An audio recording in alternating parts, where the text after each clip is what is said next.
Jason Swain, touchdown. It's time. It's time. It's Swain Event time. My man. It is time for the Swain Event, fueled by Dead End Barbecue. This is real sports talk for the real sports fan. Talk to him, Swain. Get into his mouth and a red flag. Swain Event, SwainEvent.com, fueled by Dead End Barbecue, top 100 barbecue restaurant in America. 865-255-03 is our number to the Garza Law hotline. Whoa! Ben McKee. Go Vols 247. Benjamin. Thomas. McKee. Your whole name this morning. Hello, sir. Good morning, Jason Curtis Swain. How are you? That's it. I'm good, man. Looks like the defensive coordinator search is over, man. I'm all about that, man. Yes, as am I. I like these quick, decisive coaching searches I'm all for that it. don't leave us wondering for quite some time and having to ponder about this, ponder about that. I do want you to know one thing, though, as we make our way throughout today's show and throughout the weekend, non-Tennessee related, go Army, beat Navy. Oh, yeah, it's that week. It's that week, my friend. Yeah, that'll be the biggest football game this weekend, right? Be the only football game this weekend. Because it'll be the only football game this weekend. Let's get right into it.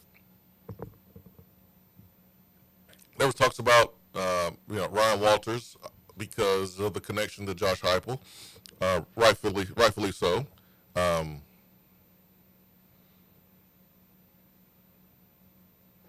He said that there was no communication. Rumors are rumors. Josh Heupel and him did not talk. Well, yesterday,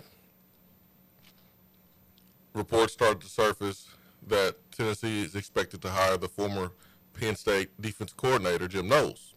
And we are familiar with Jim Knowles because he was the defensive coordinator at Ohio State when they went out and won the championship and had the number one defense in the country and gave us a lot of trouble. Your thoughts being on Tennessee, Jim Knowles, defense coordinator? I think it's a great hire. I think it's as good of a job as Josh Heupel could have done. I don't know how Josh Heupel could have made a better hire for two reasons. Mm-hmm.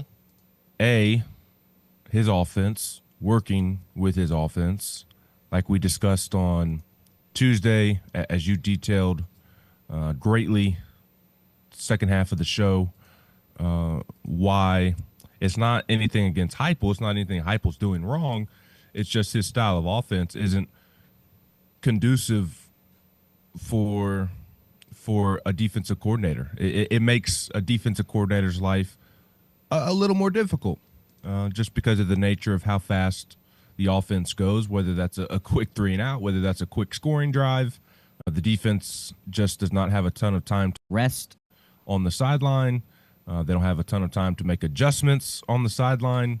So to be able to land somebody of this stature is significant in my mind. And I do not at all mean to demean Tennessee's brand when I say this, but Ohio State and Penn State have been in the tier above Tennessee football in recent college football history. And to be able to land a defensive coordinator of that stature, that really what I'm mostly getting at is that he had the pick of the litter. He could have gone just about anywhere. He could have latched on with anybody in the country if he had reached out and expressed interest, because he is that good at what he does. I imagine he could have made the jump to the NFL if he wanted to. So just his Jim Knowles' overall ability, the concern of okay, which defensive coordinator is going to want to sign up to work with this style of offense. I think Josh Heupel did as good of a job as he could have in making this hire. And I know it's thrown out a ton, and the proof will be in the pudding long term, but I think this was a home run hire for Josh Heupel given what he had to work with. The truth is, we don't know if this is going to work out or not. You never know. You never know if it's going to work out when you bring a guy in and he's had prior success. He's also had lack of success. But you look at the track record, you look at what could be a really good fit, and you make a high percentage decision. I think this was a high percentage decision for Josh Heupel in Tennessee. This dude had Oklahoma State, when he was defense coordinator there, one of the best in the country. He improved Oklahoma State. He improved Ohio State when he was there. And I understand, like, Ohio State, you got a lot of talent. It's hard to mess that up when you have all the talent. But if you go look at what he did at Oklahoma State, it's really undeniable. Now, Penn State was not good. But I look at the situation. That team wasn't good. Offense wasn't good. Defense wasn't good. Jim Knowles was the only addition to that Penn State staff. It wasn't like Jim Knowles brought people with him. So I thought that was a difficult situation, not making excuses for him anyways at Penn State. But he's a guy that was trusted by Coach David Cutcliffe, which should tell you a lot. He's a guy who's a national champion. He's a guy that gave this offense trouble. I mean trouble. Had us in straight jackets. And if you're Josh Heupel, man, you want to have a dude on your staff that gives you trouble. That helps you become a better offensive coordinator. It's like the conversation we had on Tuesday about Lane Kiffin growing up. Monty Kiffin was one of the best defensive minds in football history. It allowed him to be a really good offensive mind.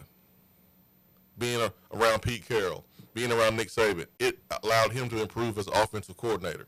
And so this is good for Josh Heupel.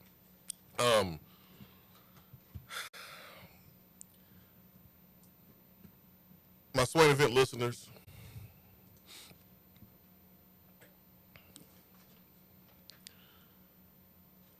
understand that coaches are going to hire people that they're comfortable with, that they trust. And I think as you look at the latest events in college football yesterday, trust is important when you're hitching a wagon to someone that is going to impact your future. Trust is important. But for some reason, there's a thinking that coaches are not supposed to hire people they trust. And it gets turned into, oh, you can't hire your friends. It's one of the most ridiculous lines, the most overused lines that we see now amongst fan bases. People try to poo-poo the potential Ryan Walters move because Heupel and Walters had a prior relationship. That don't mean they're friends. Jim Knowles is a huge name. He's a national champion. Has been one of the best defense coordinators for a consistent period of time. But that doesn't mean that he's going to be successful because they're not, air quotes, friends. You either get results or you don't. You're either good enough for the job or you're not. It's that simple. Now, the knock on Jim Knowles, because we listed off the positive, but the knock on Jim Knowles is that his scheme is complicated. That's the knock. And so you have to make sure that next year these players on the football field, that they're able to play fast and they're not tying up their feet with their mind because they're unsure what to do. And you got to make sure that you are putting the best players on the field, not only the smartest players. And you handcuff yourself from an athletic standpoint because you got the wrong guys on the football field. So that would be something to watch. Something to watch. Like Jim Knowles is not a 100 on college football coaching scale, but he's in the 90s, and everyone has. Who is 100? Huh? Who is 100? Nobody. that Maybe Nick Saban, and he's not coaching anymore. Well, that wouldn't seem. I'm talking about as far as a coordinator. Like, nobody's 100. That would mean you're perfect. No one's perfect. No one's a perfect coach. You have bad games. Right, and I meant if like Saban came back to be a defensive coordinator, even if that happened, is he 100? No one's 100. Yeah, no one's 100 because that would mean that everything that you do is perfect, and no coach is perfect. But this is a 90 ranking type of hire right here, and the weakness, the knock, the criticism is that he has a complicated scheme, and you have to make sure that that is not an issue. His track record does tell you it takes a year or two for it to really get going, the defense. Now, I would be curious to do a case study because I am not uber familiar with his time at Duke, his time at Oklahoma State. I don't know that Oklahoma State, I don't know that his time at Ohio State is the greatest telltale of what you'll get at Tennessee. I'm not at all taken away from what he did at Ohio State. What he did was phenomenal. And I disagree with the people that are just trying to say, oh, he was at Ohio State, he had all that talent, how could he screw that up? Like, I disagree with being that much of a simpleton because you're still responsible for making sure the chess pieces are in place and making sure that you get the best out of all that talent. And I'm sorry to bring up my Pittsburgh Steelers, but like I mentioned on Tuesday, the Steelers are the highest paid defense in the NFL. We rank 28th in total defense. At least that's what it was going into this past weekend before we beat the Ravens yet again. Shout out to Brad Matthews. Miss you, my boy. But I don't know what we are now. But point is, we pay more money than anybody for our defense, and we are terrible on defense. You know why? Because we have an awful defensive coordinator in Terrell Austin who needs to be fired. And so just because you have a lot of talent on defense doesn't guarantee your success. So Jim Knowles did a great job at Ohio State. But I do honestly, if I'm just as trying to analyze this move, Swain, I care more about kind of looking at, okay, what did he do at Oklahoma State? What did he do at Penn State? And along those same lines of what I'm saying with Ohio State, I don't even really want to look at Penn State either because I just think that was a total mess this season. It was his first year in the program. And that's what I'm getting to with my point is how many coaches' numbers don't look as good in their first year at a program as their third year, as their fifth year, right? They're taking over something for a reason. And most of the time it's because the guy before them got fired because it was a mess. So I do think that there's maybe some context to the fair question of, okay, why does he start off so slow at a program? Well, he's taking over something at a program that probably was not in a good place before he got there. So there's going to be a natural learning period. And the other thing that I ponder in terms of everybody talking about how complicated his defense is, how many systems out there are not complicated? Like to me, that seems part of being a college football player at the highest level and being, as close to the NFL as you can get. Like all of these systems are going to be complex. Tim Banks' system was complex, and they were able. Football. What's that? You have to be smart to play football. You can't be a dum dum. Yeah, and play. You have to have football IQ, and look, that goes into Tennessee's evaluations coming out of high school. So I'm not at all trying to knock down or discredit what I think are fair questions. I think it's fair to wonder, okay, why has he started off slow at this school, that school? I think it's a fair question to bring up. I think it's a fair question to ponder of, okay, is his defense too complicated? Because even though I say I bet you most systems are complicated, I'm sure there are some that are overly complicated. That's a fair question to bring up, but I don't know that would be the knock on Jim Knowles that I would just routinely continue to put out there like some are doing. But also, if you would have told some that Jesus Christ was going to come be Tennessee's defensive coordinator, they would have told you that he hasn't gone up against a modern-day offense and doubted that hire as well. Correct. Yeah, this is a really, really good hire. This is a dang good hire. I don't know how you could have gotten better without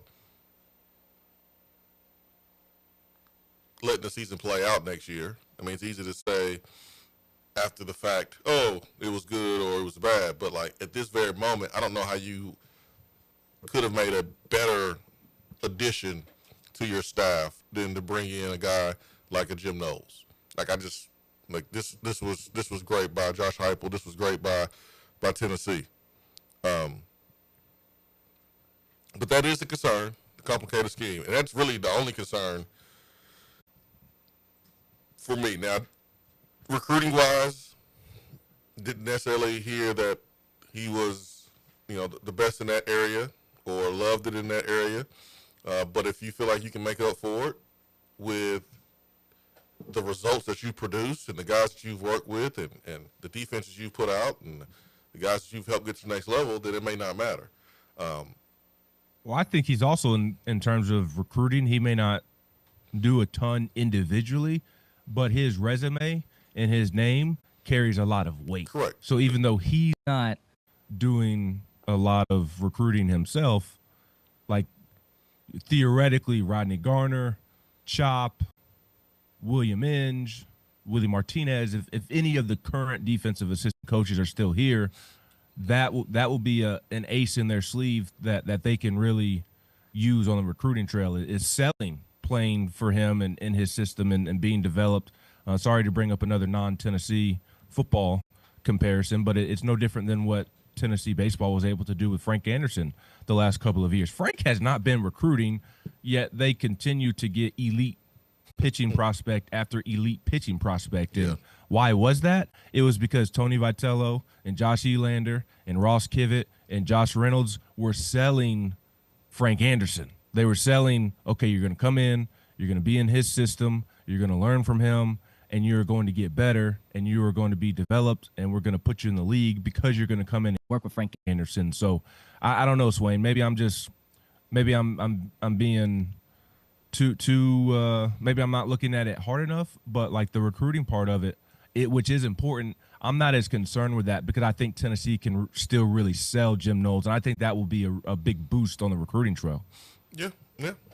Let's get to the phones. Garza Law Hotline, 865-255-03. Good morning. What are we talking about, boys? Jim Knowles, Tennessee's defensive coordinator, reportedly. That's what we're talking about. The top story in Vol Nation. Buck Nasty is not a fan. Did we not talk about it a couple of weeks ago that Tim Banks didn't recruit very well?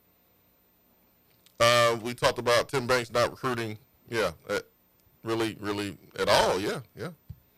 Sounds a lot like this guy. Sounds like this guy got better everywhere he went. Just like Tim Banks did. Sounds like he coaches from the box, just like Tim Banks did. Sounds like his defense is complicated, just like Tim Banks did. Bug Nasty, don't do this. Hey, I'm just saying, I went back and looked at the box scores at some of the things. Everybody talks about this vaunted Oklahoma State defense. When he went up against talent, they got rocked. That's what happens in football, Buck Nasty. When you go up against a team that's more talented than you, scheme is not going to beat a more advanced, talented team. Like that's not a revelation, man. That's what happens. That's what's supposed to happen. Well, in the SEC, you're going to go against talent every week. Yeah, and you're going to have talent every week. You're not going to be coaching with Okay. a wide talent deficit like you did at Oklahoma State. So yeah, you're going to have talent too, Buck Nasty. All right, at Ohio State, he walks in, takes over the 59th ranked defense in the country, which is far better than what we produced this year, I will say. And there wasn't much of an uptick year one. And unless Josh Heupel reincarnates Hendon Hooker, Joey A, this year, we're not going to go out and drop 40 on folks. And folks are already calling for Heupel's head. They're already calling for him. And you think Vol Nation's going to wait for Jim Knowles to get his feet under him for 3 years before he puts a decent defense out there? It's not going to take him 3 years at Tennessee. It might take you 3 years at Oklahoma State because it's Oklahoma State. It's not going to take you 3 years at Tennessee. Buck Nasty. Tennessee, Yeah, well, you think Tennessee's going to give him 1 year? Tennessee will go very hard into the portal. Jim Knowles will have an opportunity to handpick guys he wants on his defense. Okay. And yes, you don't want this to take a long time as far as producing results. Your defense can't get any worse. So if Jim Knowles was in the 40s next year for Tennessee, that's better than the 90s. And Heck yeah. last time I checked, football is a complementary game. So that means offense will have to be better than they were this year. But I don't see how anyone is poo-pooing this hire. Like, it makes no sense to me. And if you are poo-pooing this hire, who would you have gotten over Jim Knowles? Because I would love to know that. It just seemed like a lateral move to me. Lateral move? Well, okay, all right. Everybody wants to make excuses for the years that Jim Knowles was crap. All right. Well, why don't we extend that same olive branch to Tim Banks? He's progressively gotten better every year until he lost his top 2 DBs this year. Tim Banks was a first-time coordinator. And his best safety to the portal because somebody decided to give the money to Boog Carter instead. Tim Banks was a first-time coordinator coming in Tennessee. He was learning on the job. Yes, his defense improved. Yes, his defense was really, really good in 2024. Yes, his defense was better than the offense, 23 and 24. But this year, the bottom fell out. His message wasn't being heard. It wasn't about just 2 corners getting hurt. It was about a defense that was out of position, that was undisciplined, that did not get the job done. And it's about results. And so Tennessee decided to go in a different direction. They went in the direction of a guy that's proven to produce results at multiple stops. I mean, I don't see the knock here. I don't understand the knock. Well, is it better to be undisciplined and give up 40 points or your feet tied up because you don't know what you're doing and give up 40 points? Tim Banks didn't produce good enough results, but Nancy, I think it's that simple. I'm not a Tim Banks guy. I mean, I thought this year, they played bad. I watched Andres Farouk miss 6 tackles in the Florida game because he wouldn't wrap up. You know, there was a lot of discipline issue. I've seen guys blitzing the same gap that are 3-year starters. Okay. That shouldn't be happening. That's why Tim Banks is no longer here. I'm not valid.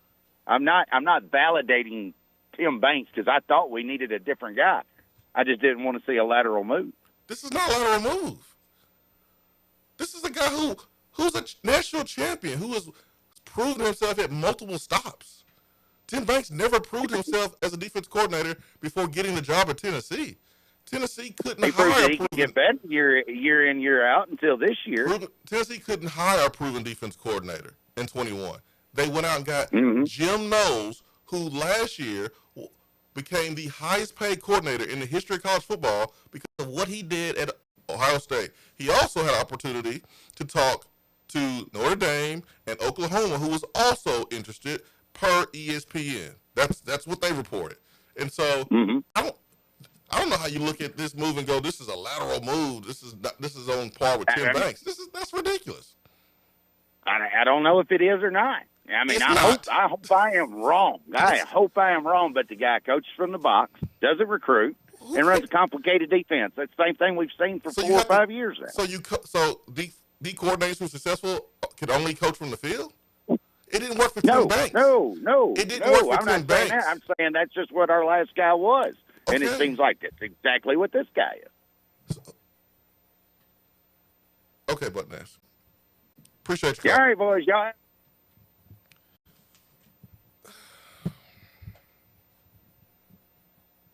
Some coaches are better from the box.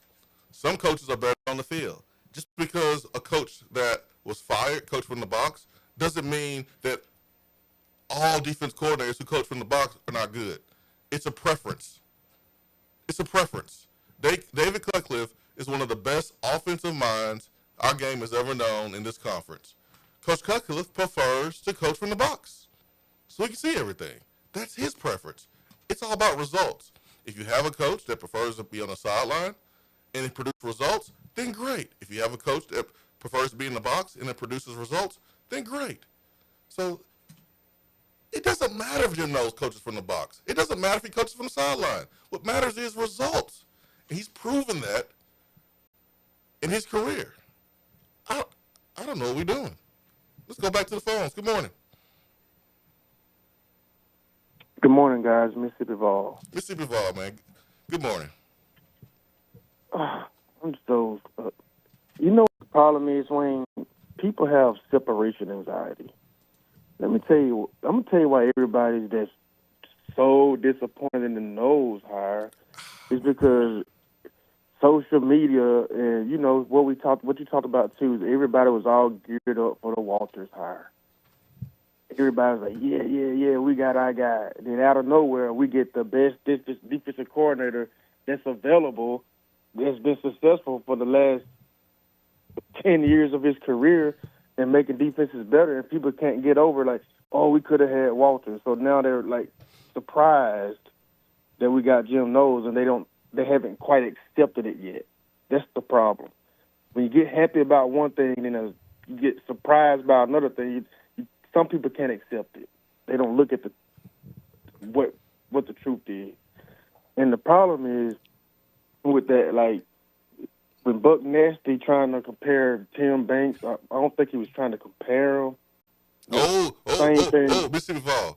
He did. He said it was a lateral move for us. Yeah, he said it was a lateral move, but it's like you can have the right equipment to work on something and not know what you're doing. Like, you still got to call somebody like, man, I got all the equipment, but I still can't fix it. So you call a true mechanic that's been doing it for years and has seen everything that they can see and been calling plays, like doing stuff. So I'm not saying that Jim Knowles can't take the guys we got right now and make them better. It's like Tim Banks was so emotional, like his answer for everything was, shit, let me just blitz. So I'm just saying that give the hire a chance. I think it was a home run hire. But get over what we could have had, and we got something better. And Tim Banks was a good guy, but his answer to everything was, well, I'm just going to blitz everybody when they succeed on me. So I think it was a great hire, Swain, and, and I just want people to stop talking about the Savion Harder thing. If it happens, it happens. Don't talk it up, because we already in a position because Ohio State did it to let him be, so just let it be. And I'm going to hang up and listen. Hey, thank you. I'm not going to call it a home run hire because I don't know. It's about fits. Bob Shoop was a home run hire for Tennessee in 2016. Bob Shoop was one of the best defense coordinators in the country. We bring Bob Shoop in. It didn't work out. Bob Shoop was the big name. Bob Shoop was great at Vanderbilt. So I'm not going to call it a home run hire today. I'm going to call it a really good hire. Huh? I will. If I'm wrong, I'm wrong. Good. And that's fine. I have no problem with you calling it a home run hire. I do have a problem with someone trying to call this hire a lateral hire as Tim Banks. Dude, Tim. You should have asked him who he wanted. I did ask Buck Ness who he wanted. He didn't give me an answer. I don't think he heard you. Y'all were both talking at that point. But Buck Nasty has been in my mentions along with Volstorm and Brian Hunsucker having this discussion, and he mentioned the two guys that he would have liked to have seen instead. Who? Will Muschamp and Mark Stoops. All right. Realistically, who? Buck Nasty said Will Muschamp and Mark Stoops. I said realistically. I don't know. He did that to Buck Nasty. Those are his realistic options. Look, and I don't want to. I know I called it a home run hire. I know Swain's a big fan of the hire. That doesn't mean that we think he is a football god or something like that. Like it's not like this hire is automatically going to give Tennessee the next 3 national championships or win next year's national championship. But if you don't think Tennessee football got better, I don't know what to tell you. And I just think I would say to Buck Nasty that I don't think it's really fair to point out some of the early Oklahoma State defenses that he had, because it's Oklahoma State. The Oklahoma State Cowboys under Mike Gundy, who is an offensive team, at the time was in an offensive league. He wasn't at the Oklahoma Sooners. He was at the Oklahoma State Cowboys. The Oklahoma State Cowboys was where he was coaching, and they got better on defense significantly each year. They went from 112 to 82 to 44 to number 4. He took the Oklahoma State defense, working with Mike Gundy, and got them in 2021 to the 4th best defense in the country. When you couldn't go get players and flip rosters like you can now. Right. So I mean, if you don't think that's impressive, like, I don't know what to tell you. I don't think he's just some perfect defensive coordinator. Again, I don't think he's some football god. This doesn't mean that Tennessee's just gonna win the next 5 national championships, but the defenses that he has coached have gotten better every year. Even at Ohio State, with all that talent, they were 14th in defense his first year in 2022. They were number 3 in his second year in 2023. And somehow last year, when they won the national championship, they were number 3 the year before and managed to get better. Somehow they managed to fill one of the 2 spots that could have made them better, and they finished with the best defense in the country. And even this year at Penn State, amidst all that drama, they were 34th when the head coach got fired. So, and like, I do also subscribe to the theory that you brought up and others have mentioned on the text box and social media. Like, even if he is, you know, I don't even know the number to throw out, but I think you mentioned like in the 40s of total defense. That's an upgrade of 50 spots from where Tennessee was this past year, while he will continue to improve off of that as well. If Tennessee had the 44th defense in the country this year, what does their record look like? Yeah, I mean, it's tough to compare what Jim Knowles did in his past to what he can do here, because he legitimately has the opportunity to flip the roster through the portal. Like, you can go get a brand new, or half of your defense can be brand new guys that you got from the portal. Like, you have that ability. So he has the opportunity to do a better job than what he did before, because in Oklahoma State, he couldn't just replace dudes year after year the way he can now with today's college football. Again, And the other thing for me, real quick, I know I've been talking here the last couple of minutes, but we haven't even mentioned the fact that he worked with David Cutcliffe. You don't think I David? mentioned that. Oh, you did. I'm sorry, I did not hear you. Yeah, I mentioned that. But you don't think David Cutcliffe had a voice? Hired him twice. Ole Miss You don't think David Cutcliffe was consulted on what he thinks about Jim Knowles? And like, he at Duke in 2014 had the 24th best defense in the country. At Duke. In 2016, he had the 11th best defense in the country. So At Duke. You gotta say it again. People in the back. At Duke. You gotta say Yeah. it with your chest. You gotta stick Yeah. your chest out. At Duke. Yeah. And to your point about at Oklahoma State, before you can flip the roster like you can now and pay players. So, look, we'll see long term if it truly ends up being a fit. And it's fair to question this, question that. It's not fair to question whether it's a good hire or not, because it's a great hire. And all I know at the very baseline of it all is wherever Jim Knowles has been, his defenses have done nothing but improve over his tenure.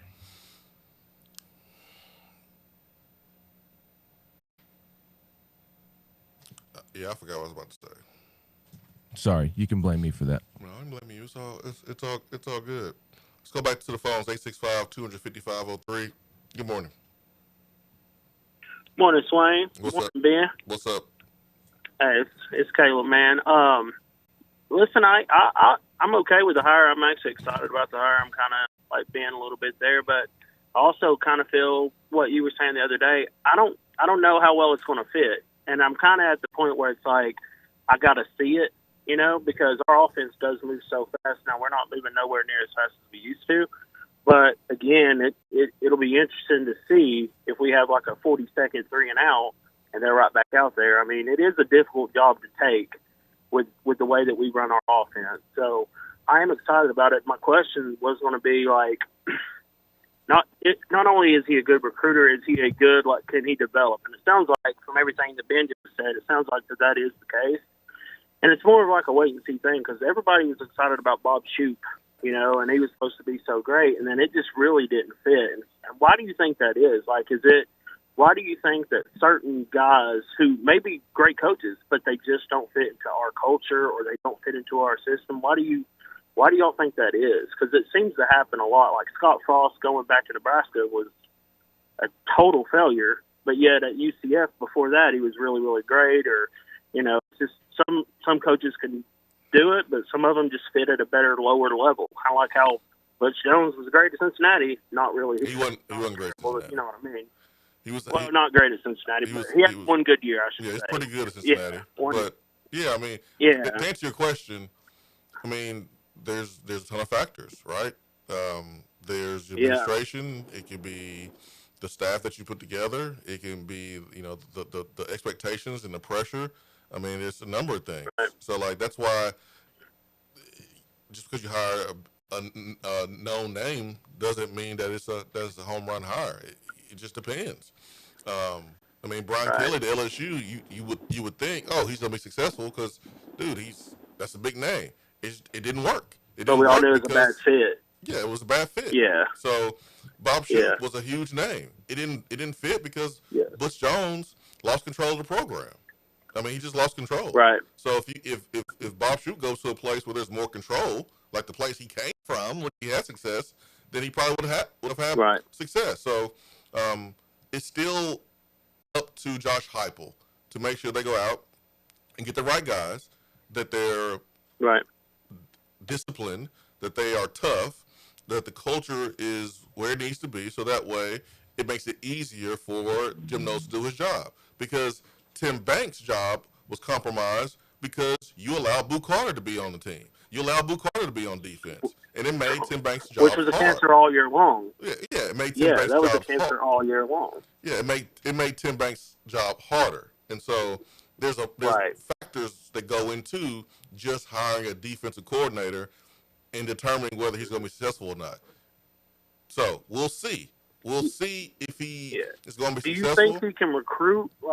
Can he recruit here? You think the way that he did, because we're not. I mean, do you think he can bring it in? I mean, it's not going to be anybody that's expecting us to be top 10. It's not going to happen this next year. I don't think. I mean, that's unrealistic expectations. And to Ben's point, even if he finishes 40th, yes, it's 50 spots better than where we finished this year.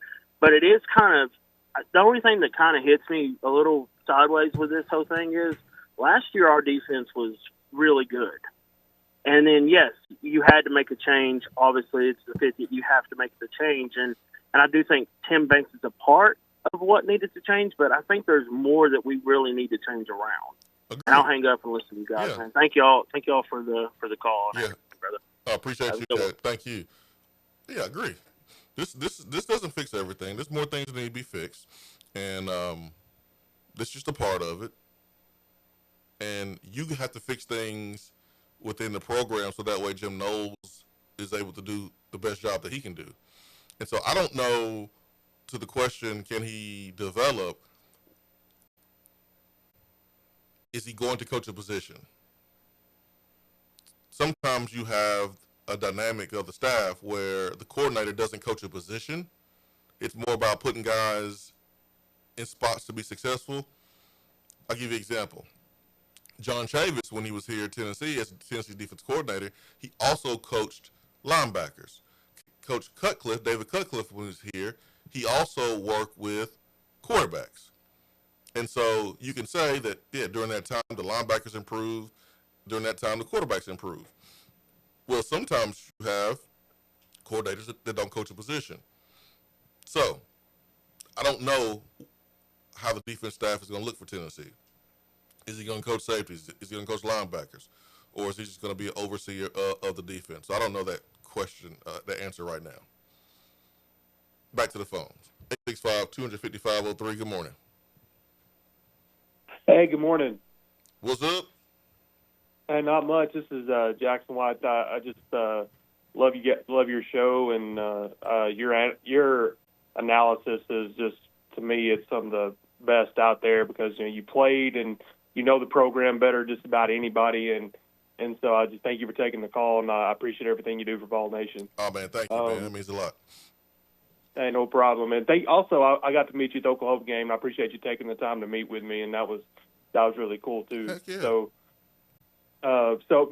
my kind of, I guess it's a little bit of a question and I guess more of just a overall view. I mean, I wasn't one of the guys that was jumping up and down screaming that Tim Banks needed to be fired because at the end of last season, everybody's ready to elect him mayor of Knoxville, and they were scared to death he was going to get a head job somewhere. And then now this year they're ready to burn him at the stake. So I didn't really think that was the – I knew that there were some changes need to be made, but I wasn't sure which ones because, I mean, that's kind of why we pay Josh Heupel $9 million a year to do. So, but I will say I do believe we got an upgrade, and I kind of love the idea of Knowles. He to me, he seems like a low risk, high reward because even if we went the Walter route, who's to say we wouldn't lose him in 2 years for a head job somewhere? So, I think this hire to me, I'm not going to really say it's a home run yet, but I do think we got an upgrade at the defensive coordinator position.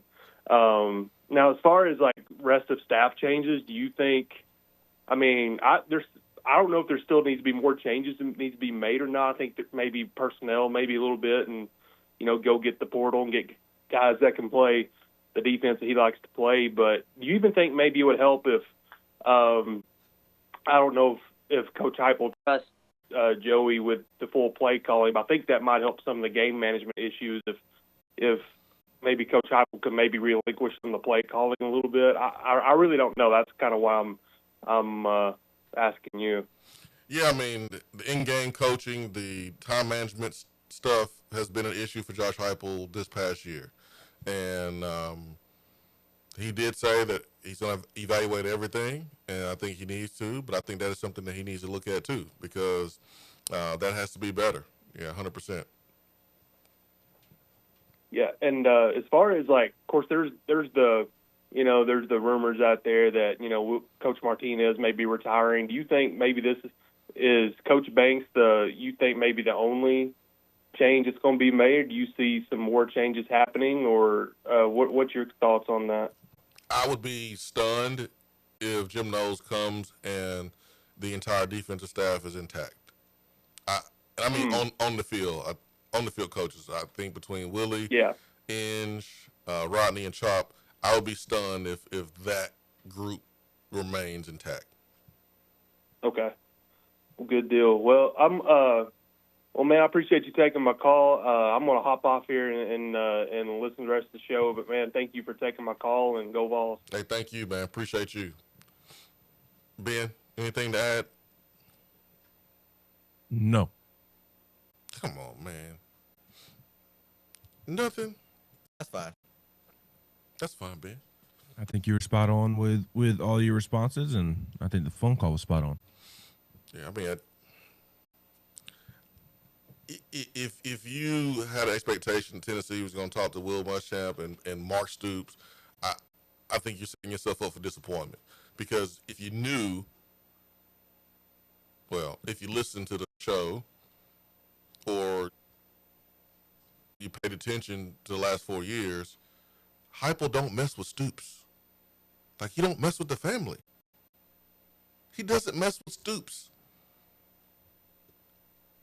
Mark Stoops is about to be paid big time. He's not about to be some defensive coordinator at a rival school where Heupel and the Stoops family hasn't vibed well. Like, come on, that's just setting yourself up for disappointment. That's just silly.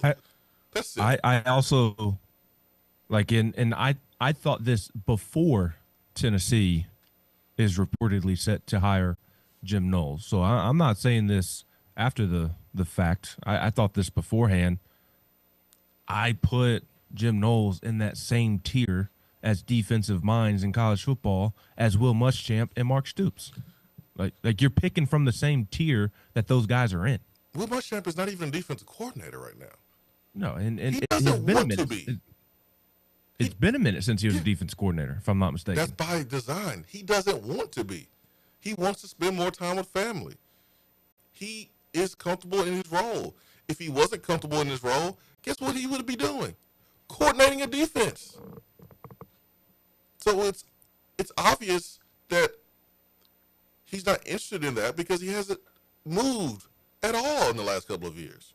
So again, you're setting yourself up for more disappointment if you expected Tennessee to hire Will Muschamp.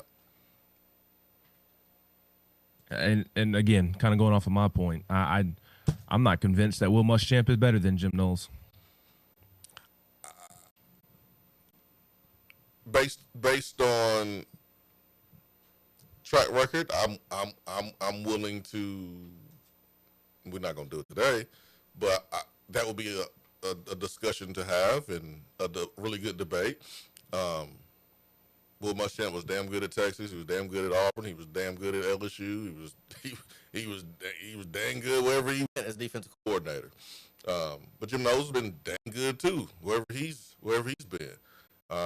This year Penn State was, I want to say, the exception. 865-255-03. Be right back.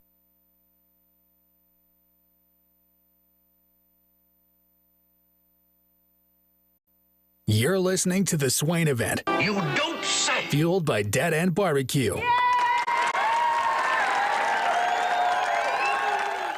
Guys, you can feel your energy slipping away, losing what makes you, you. It could be low testosterone. Take action now. Low T Center can help reclaim your energy with a quick and simple free T-test. Visit Low T Center and receive pharmaceutical-grade testosterone never compounded like other clinics. Experienced providers increase your testosterone to the level that is just right for you. Treatment is covered by most major insurance with affordable self-pay options available. The best you is waiting. Book your free T-test at trtmvp.com. When you are craving some quality barbecue, there's only one place to go. Dead End Barbecue. Dead End Barbecue has been featured on ESPN's Taste of the Town, the first barbecue restaurant on the SEC Network, CBS Sports, Headline News Tailgate Show, Amazon Prime's The Restaurant Comeback, Food Paradise, and named one of the top 100 barbecue restaurants in America. The search is over. Dead End Barbecue is located on 3621 Sutherland Avenue right here in Knoxville. You can even have it delivered right to your door through Chow Now. Visit their website at deadendbbq.com. Dead End Barbecue. The search is over. Out-of-town law firms have been swarming into East Tennessee lately. From Memphis, Chattanooga, and Birmingham, they've stormed into the area. Wouldn't you rather do business with a local firm? You know, a true neighbor. Marcos Garza and the pros at the Garza Law Firm are just that. There are neighbors and friends that support local causes year-round. The Garza Law Firm works to serve you professionally on criminal matters, injuries and accident matters, and Social Security and disability filings. The Garza Law Firm is here for you at garzalaw.com. The Garza Law Firm. Let us help. Hey there, Swain Event fam. Jennifer Morris here with Keller Williams Realty. Are you tired of striking out in this housing market? Feeling overwhelmed when trying to buy or sell your home? Don't let the process be an unnecessary timeout. Just like the Vols, you have to keep fighting for what you want and need good teammates around you to reach your goals. Give me a call at 865-694-5904 or reach out at nextmovesmokymountains.com and I'll help you navigate the process. That's nextmovesmokymountains.com and go Vols. 865-255-03 is our telephone number to the Guards of Law hotline. Let's go back to the phones. Then we'll hit the text box up as well. Swain Event, fueled by Dead End Barbecue, top 100 barbecue restaurant in America. I'm live here in the Low T Center studio. Good morning. All right. Good morning. Try it again. Good morning.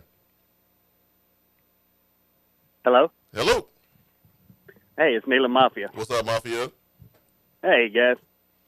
Got kind of a contrarian take coming across here, if you can imagine that. No. Yeah. In the TV show Game of Thrones, everybody who was fighting for the throne had a claim. That was what made it great. You couldn't just dismiss it. You couldn't just say, you ain't got no merit, you ain't got this, you ain't got that. No, they legitimately had a beat. So let's go back to 2017, all right? And you got Tennessee doing Shiano Sunday. Mm-hmm. And that was a spillover of years of getting run-of-the-mill, half retread coaches, of an administration that just couldn't get out of its own way. It boiled over, and let's be honest, there were some people that went to extremes. But anyway, the point was Tennessee had a point. The fan base had a point. Mm-hmm. And we ended up with a much less bloated board of directors. We ended up with new chancellors and presidents. We ended up finally getting, things right with football and with an athletic director, although there was an initial misstep at first on that. And then let's jump ahead. But the whole thing of it was Tennessee was killed in the media for this. Mm-hmm. I mean, absolutely killed. We were the worst people on earth. Well, Tennessee stood up on its back legs, shot the middle finger at the world, and did what we thought we ought to do.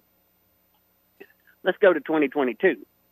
You got a kid named Nico Iamaleava in federal court. And, again, there were a whole lot of people in the media that thought Tennessee was destroying everything football as we knew it. And Tennessee stood up on its back legs, shot the bird at the world, did what they thought they had to do. We even had the state attorney general running out March Madness brackets on Twitter. So now that we got all this, let's go to Notre Dame. Now, Notre Dame has a claim. They were in it. Then all of a sudden, they're not. And all I can think of is if that had happened to us, Knoxville would have burned. I mean, it literally would have burned. What Notre Dame is doing would have been a fart in a skillet compared to what we would have done. And Notre Dame had a legitimate claim, and everybody is killing them. Everybody is kicking them for basically not taking a participation trophy. It's like, we were good enough. We were good enough. We were good enough. Now we're not good enough. And you're instead saying, here's a thanks for playing Pop-Tarts Bowl. Notre Dame stood up on their back legs. They shot the bird at the world. And now the national media and all other media is killing them. I think Notre Dame is absolutely right. I think they're doing kind of what Tennessee would have done had we been in that position, except we would have been a whole lot less nice about it. And as regard to this other thing of, we need those bowl practices, Notre Dame should go ahead and practice anyway. What's the NCAA going to do? What's the ACC going to do? I mean, you have a ruling right now that says athletes are allowed to make money. These athletes are paid. Swain, how do you get better at your craft as an athlete? Do it. You practice. Yeah. You practice. So basically what the NCAA is saying by, you can't have practices is it's saying to you, hey, Jason Swain, you can't attend any after-hours classes to improve, to get a degree in journalism. You can't go to sound and setting design classes to learn how to do your craft better. In short, they are penalizing the athletes from improving themselves to increase their value on the open market. Nobody has mentioned this before, but a first-year law student at an MTSU could win that case in an antitrust suit. And I'm curious now because I've heard some of our own media and all that kind of thing describe Notre Dame as Bush League, describe, all this kind of other stuff, and worry and fret about the, the lack of practices and how it's going to hurt the team and all that kind of thing. And now that there has been a different perspective put out, I'm curious what y'all think now. Guys, have a good day. Hey, thank you. I still feel the same, Neil Mafia, about Tennessee being independent. Tennessee is no Notre Dame.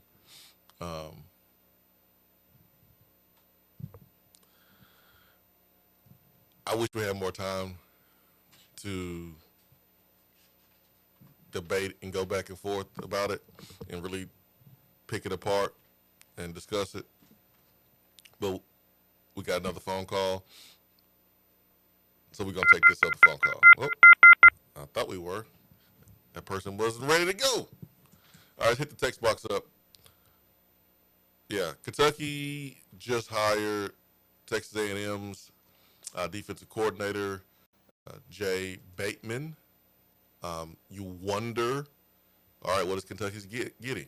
Because I was under the impression that Mike Elko calls the defense, which, hey, doesn't mean that Jay Bateman won't be awesome at Kentucky. But sometimes you can automatically assume that because the defense is good, then that defensive coordinator must be calling the defense. And sometimes that's not the case, especially when you have a head coach who is a defensive coach. So he was on our list, it seems like, from the 247 on 3. I don't know if it was on Josh Heupel's list, but he was definitely on the hot board list for multiple sites that cover Tennessee. I told you Tuesday I really like Jay Bateman because of the phenomenal job that he did at Army a couple of years back. He went to North Carolina after that, and I don't think it went as smoothly under who was the coach at Carolina that got fired before Bill Belichick? I'm totally blanking. Yes, it did not go well there. So I like the hire for Kentucky. I know Tennessee fans don't want to hear me say that, so apologies from that standpoint, but I think Jay Bateman's a good defensive coordinator. We'll see if it works out, just like we'll see if it works out with Jim Knowles and Tennessee from a fit standpoint. But for a young head coach and Will Stein, this is a pretty good hire, I think. And I think the fact that Jay Bateman's willing to go to Kentucky and leave Texas A&M tells you that Mike Elko is calling the plays. I usually when you see, because we're talking about lateral moves on the show this morning, this is less than a lateral move. This is a step down in terms of brand name of who you're working for. It is. Well, I mean, if you have more control, more responsibility, and you're able to separate yourself away from someone that you will never get credit for the success, then it's a better move for his career. Absolutely. It's a step up for him. But for sure. But sometimes the brand is so much lower that people are not willing to take the role. What? They're wrong in this case. Like it's not a lateral move. Like if folks get caught up with just the brand name and think it's a lateral move, they're just wrong, man. I mean, for his career, this is a better deal for him because he was always going to be under Mike Elko's shadow because he doesn't call plays. Yes, I agree. My point is just because Tennessee Tech is allowing me to have the McKee event and it's just going to be me on the show, that doesn't mean that I'm willing to go there because I don't want to go talk about Tennessee Tech athletics. So, like, just because you're able to do your own thing, like sometimes people care more about where they're at than having those sole job responsibilities just because there's such a big discrepancy is the only thing that I'm saying. So I think it's a good hire for Kentucky, unfortunately. But at the end of the day, it's still Kentucky football, and they'll have the X's and O's nailed down possibly, but they're still going to have to find a way to get talent in there. And I think it speaks to your point that, like I mentioned, I think this proves that Mike Elko is calling the defense, and that is why he is getting away. Because that was kind of what I was getting at. People are going to look at this and wonder, why is the Texas A&M defensive coordinator leaving for Kentucky? Well, I would assume that it's because, as you have pointed out, he is not calling plays at A&M and wants to do so like you described. Now, on the other hand, I wonder how this affects A&M in the playoffs, because now both of their coordinators will be moving on once A&M season is done. So does that have any impact on A&M in the playoffs? And I know you're all high and mighty on A&M. That's been your favorite non-Tennessee team this year, but they ain't played nobody, Paul, outside of Notre Dame. Go list off that schedule. Who have they beaten in SEC play? I don't keep up with A&M's schedule like that, but I just know that they have a really good defense, and they are really good. That's I'm kind of picking at you more so, but I know what you're trying to do over there, Ben. They're good, but like they've I think they have been. I think there's a similar situation to excuse me, last year's Tennessee team where they benefited from the schedule and how the schedule fell their way in SEC play throughout the season. Let me hit this phone line back up. Good morning. Morning, Swain. What's up? Hey, man, it's Dustin. Yes, sir. Hey, buddy. I want to get my opinion this morning, if I could, on the Jim Knowles thing. I just, I understand, nobody really knows if it's going to be a home run hire or, if his track record of taking a couple years to get his defense off the ground. But I was reading something last night that said that when he went to Penn State from Ohio State, that he didn't take anybody with him from Ohio State to help to establish his defense there. So, that could be one thing why maybe it took a minute. I mean, just at Penn State. I mean, but you all said it earlier, and here's where I want to get to. Y'all said it earlier. That his defense was better. What we got to realize is, and listen, stats are good. They show you some things, but guys, stats does not tell you the true meaning of football. I mean, football is a game played on the field for a reason. It's the reason why a small team can beat a big team any Saturday. Now, I know that the talent a lot of times is different, and that can be the gap that causes a small team to lose. But truly, until you play the game, you really don't know just the result itself. I mean, people do these score things, and that's why the scores are so hard to predict. You just never know. And so, but my point is this. Guys, if this guy comes in here this year, okay, and maybe his defense is hard. Maybe it does take him a minute to get established. If he comes in and gets our defensive backs to learn how to play the ball in the air, okay, when the ball's in the air, instead of running hip to hip, if you can get them to turn their head, if you can get our defensive backs to stop coming up and trying to hit stick somebody and learn how to wrap up, if you can learn how to set an edge on a running quarterback, if you can get your linebackers to understand, yes, it may be zone, but you still have to keep an eye on the quarterback as well because he is a running. If you can do these things, if he can teach these boys these things, our defense will improve. There will be improvement. He's going to have improvement. It's going to be improvement. Yes, and I think that's what we our minds can't comprehend is I'm not asking him to come in here and be Mike Ditka. You know what I mean? I'm asking him to come in here. I don't need him to be the 85 Bears, man. I need you to help us get our offense more possessions. And I need our offense to take advantage of those possessions. People don't realize what Josh Heupel just did is huge for Josh Heupel. In my mind, he went and got a guy that shut him down in Columbus, Ohio, and I get it. Ohio State had talent, but he was the coordinator. our coach, we look at our head coach and say he's a great offensive mind. He was stumped by this guy. This guy can help Josh. I mean, it's a give and take, guys. It's a good defense, good offense. You know what I mean? It's a helping thing, and I think it could be huge, man. I really do. I think it could be great. And one more thing that I'll be real quick. Something else I read on him, Jason, is that I know he's an older man, and I want your thought opinion on this. I don't know how many more years he'll want to coach, whatever. I don't really care. But here's what I like. I was reading that he is a old school. He wants his defense to be physical football coach, which means something that you've been talking about. We all been calling in on for a month now. He checks two boxes. A, he's a good defensive coordinator. His track record proves that. But B, he wants to be physical. And what have you been telling us for the last month? This team has got to get more physical. Yeah, Dustin, but I'll say this, Dustin, and I got to let you run. That's up to Josh Heupel, though. That ain't up to Jim Knowles. That's up to Josh Heupel. He's the head coach. He's the one who signed off on how physical you are in practice. He's the one who says, "Yeah, we gonna hit. We're gonna do this physical drill." That's his decision. So that's why you got a good defense coordinator, but that's not the fix completely.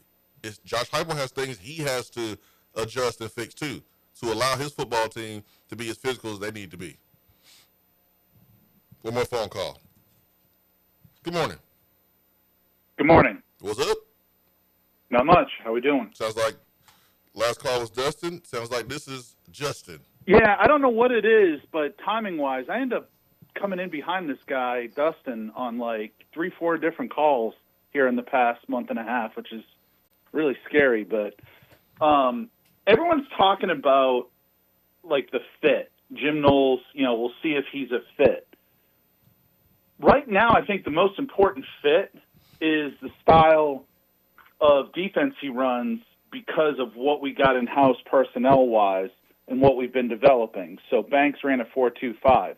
Sounds like Knowles runs a 4-2-5. Everybody runs if that. Knowles came in, what's that? I see everyone runs that because... Yeah, right. Yeah.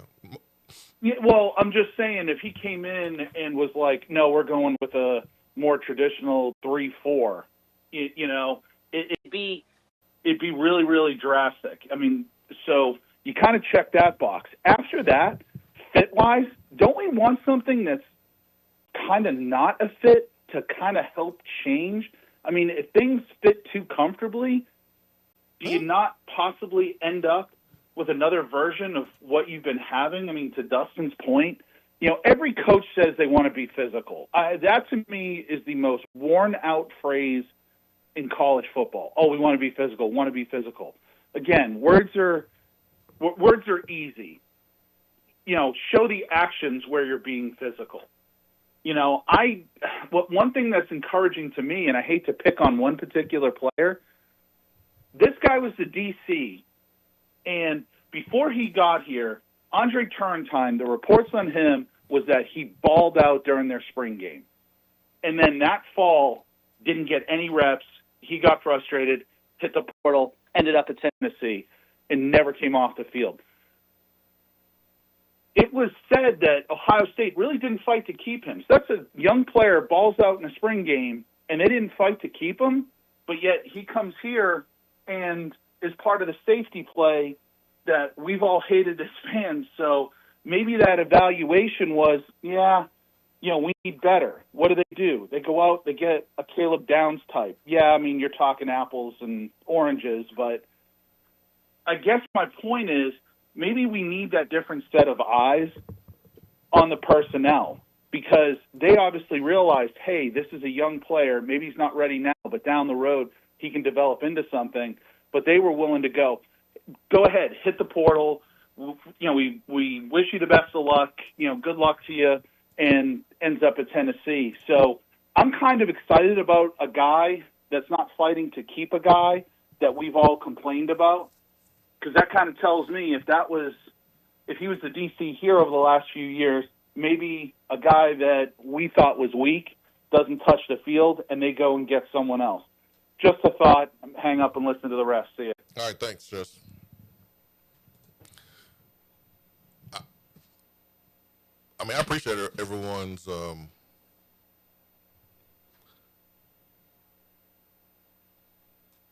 breakdown and opinions, and I just think it's simple. I think it's simple, being he's better than Tim Banks. He has a track record. He's experienced. This is what you wanted, and I don't know how you could have gotten better. And let me ask you this: every coordinator who's coming in for the first time, there's going to be growing pains. Like Hendon wasn't that good. Hendon was better in 22 than he was in 21. Why? Because he was more familiar with the offense. That's natural. So yeah, year 2 is supposed to be better than year 1. I just don't think it's that complicated. When this search started on Monday, and when we were talking about different candidates on Tuesday, did in your heart of hearts think that Jim Knowles was realistic? Because I'll be honest, I did not think Jim Knowles was realistic. I thought, quite frankly, I thought he was a female out of Tennessee's league. If I'm being totally honest, like I never really gave credence to the thought that Jim Knowles could end up being Tennessee's next defensive coordinator. I thought he was out of Tennessee's league, and somehow Tennessee managed to hit a home run with the prom queen in my eyes. And again, we'll see if it ends up being a good fit. Everybody had good vibes about Bob Shoop, and that didn't work out because Butch Jones was meddling in ways that he should not. I don't think that Josh Heupel will do that. Of course, Josh Heupel is significantly better than Butch Jones. But and the reason I ask you that question in that way is because I think it speaks to how good of a hire this is for Tennessee. It doesn't at all mean that he's perfect. It doesn't at all mean that he is absolutely going to work out. But I truly believe that Tennessee did as well as it could have done in its search for a defensive coordinator hire, or a defensive coordinator with ending up with Jim Knowles. I really do believe that, because on Monday and Tuesday, I know Jim Knowles was mentioned here and there. To me, it always felt like a pipe dream, and that pipe dream became reality. And to me, that speaks to how great of a hire it is. No, I'm with you, man.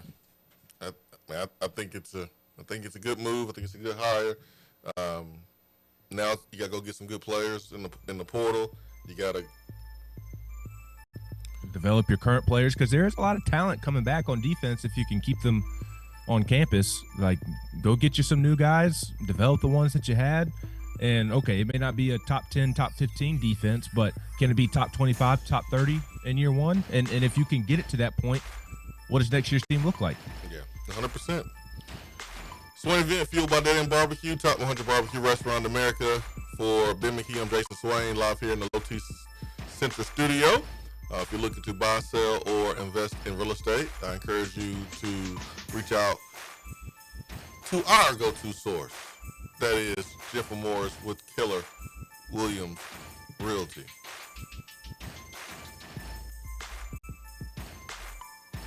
Tennessee has themselves a defense coordinator. We didn't have any time in the show to talk about the biggest story in college football. Oh boy, that's something else right there. Real sad, man. A lot of people affected. A lot of young people affected. Will be affected by the actions of two. Have you called Savion Hyder yet? Nah. Let me holla. I want defensive tackles, man. I want defensive tackles. Running back is not the top need, but you do need a running back. Make no mistake about that. Yeah, but I'm okay with Tennessee's in position to get this upcoming class. Even taking a year off? What you mean taking a year off? Just by not bringing anybody in at that position, you think Tennessee will be okay? Yeah, I'll be okay. Mm-hmm. Yeah, I'll be okay. You're good with Deshaun Bishop, Peyton Lewis, and DeJuan Morris next season? Yeah, if that means you go out and get DGG or DDG, I'm cool with that. David Gabriel George, for those who are unaware. Yeah. The 5-star running back from Chattanooga, or who is playing in Chattanooga. Yeah, 100%. All right, we'll do it again on Tuesday. Happy birthday to Savannah McKee. Swain Event, fueled by Dead End Barbecue. Peace. Much love. We are out.